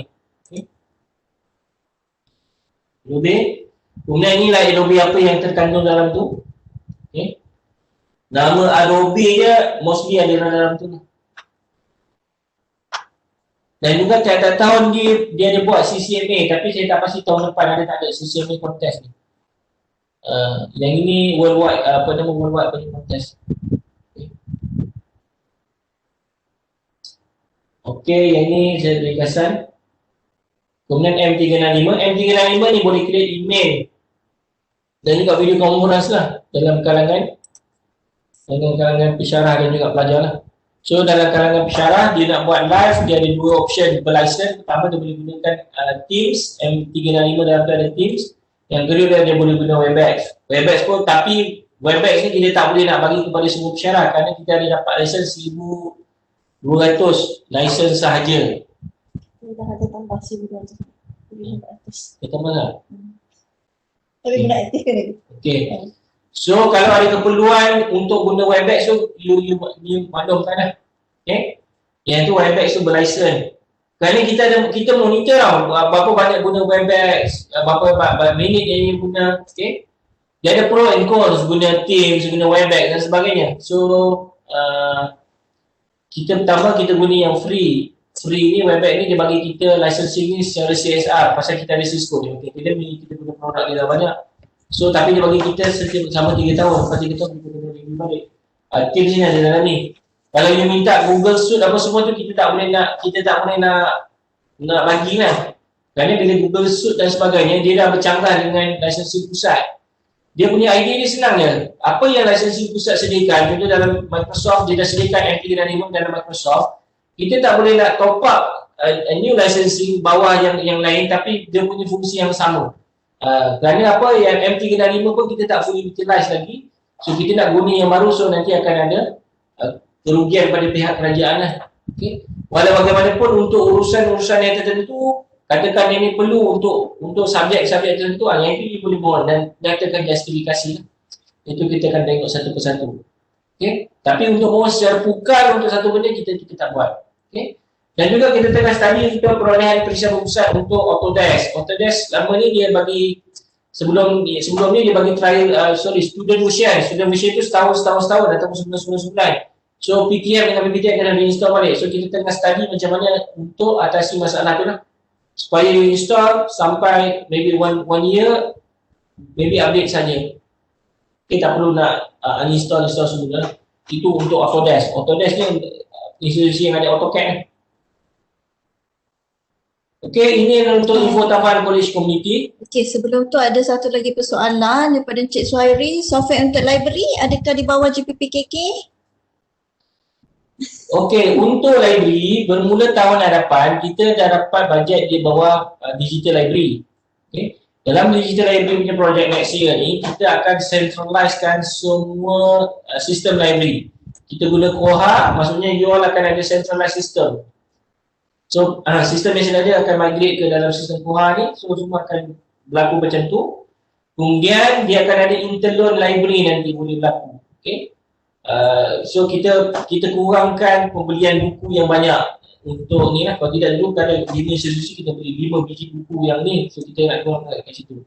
So next year kita ada projek digital library. So software untuk library memang kita akan centralizekan start daripada tahun depan lah. Start daripada tahun ni baru kita dah bagi, tapi start tahun depan kita akan centralizekan. So kita akan gunakan centralized Koha semua sekali lah. Okay. Seterusnya ni ID nak tambahkan ni. Ini PIC ni point ID. Okey, nak saya cerita ke? Cerita ID. Ini mungkin maklumat untuk college community saja lah. Okey, yang ini adalah status kita punya projek pembangunan pusat data bersepadu bagi college community.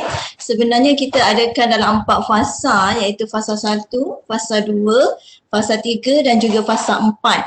Okey, bermula daripada 2017 sehinggalah sepatutnya end pada tahun ini, tetapi disebabkan beberapa kita punya challenge yang kita hadapi, jadi projek ini adalah di dalam kategori projek sambungan.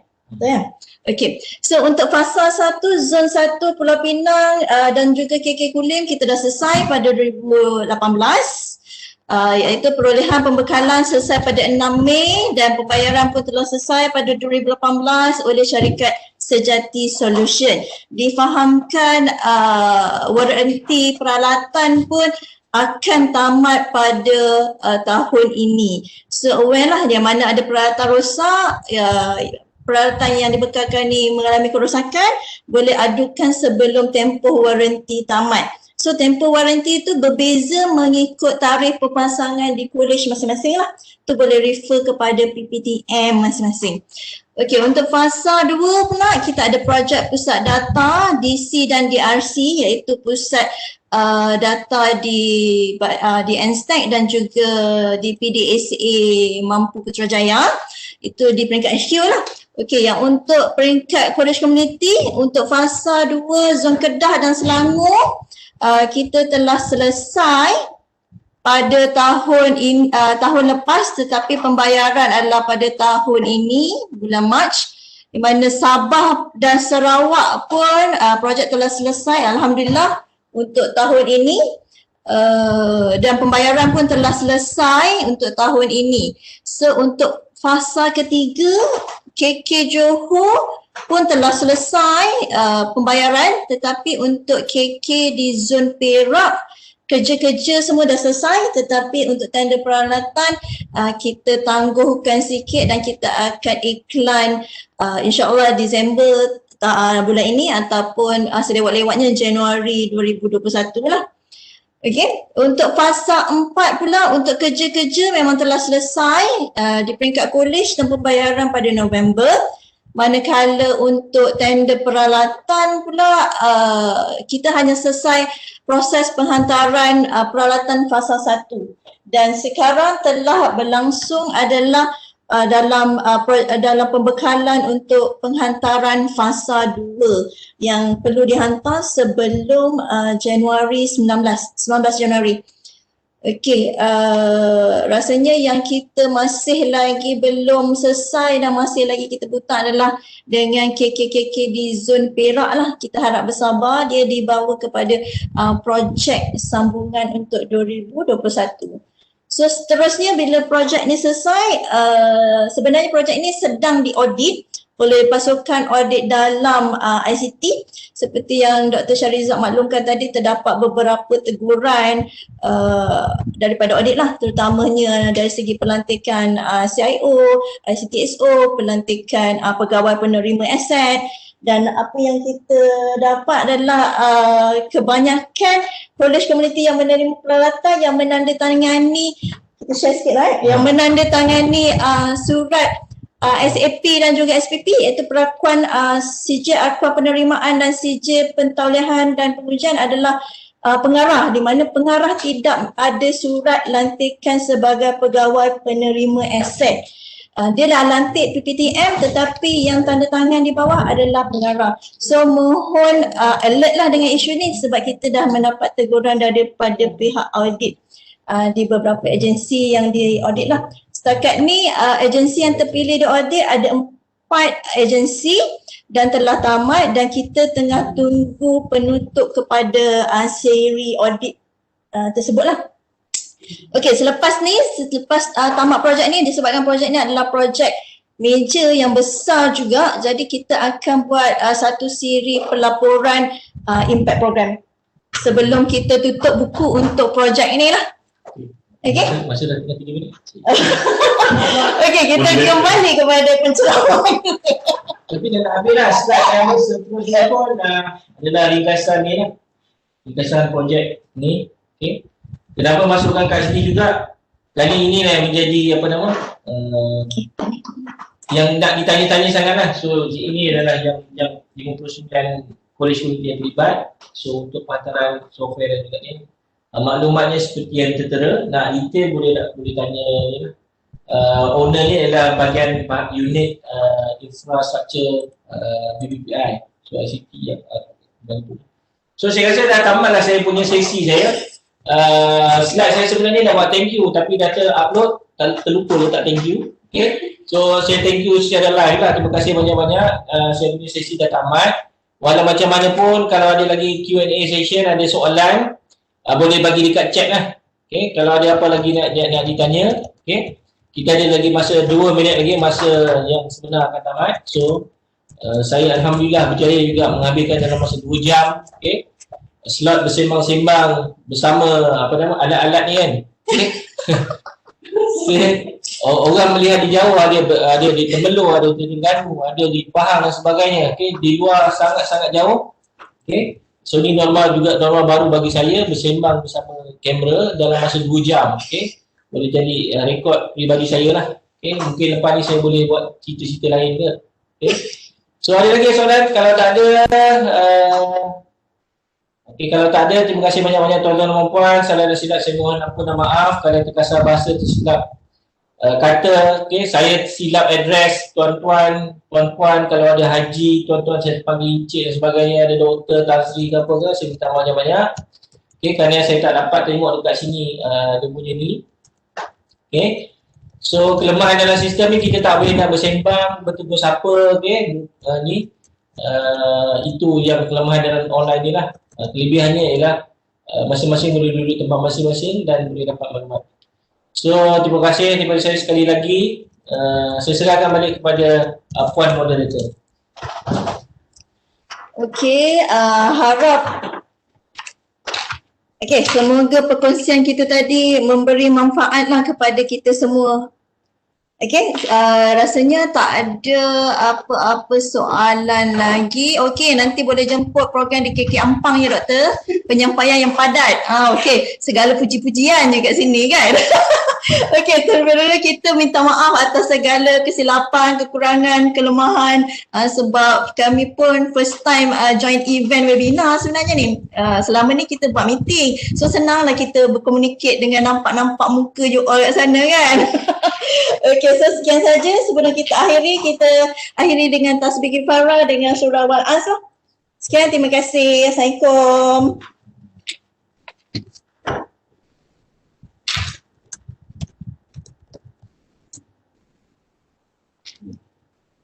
Ya.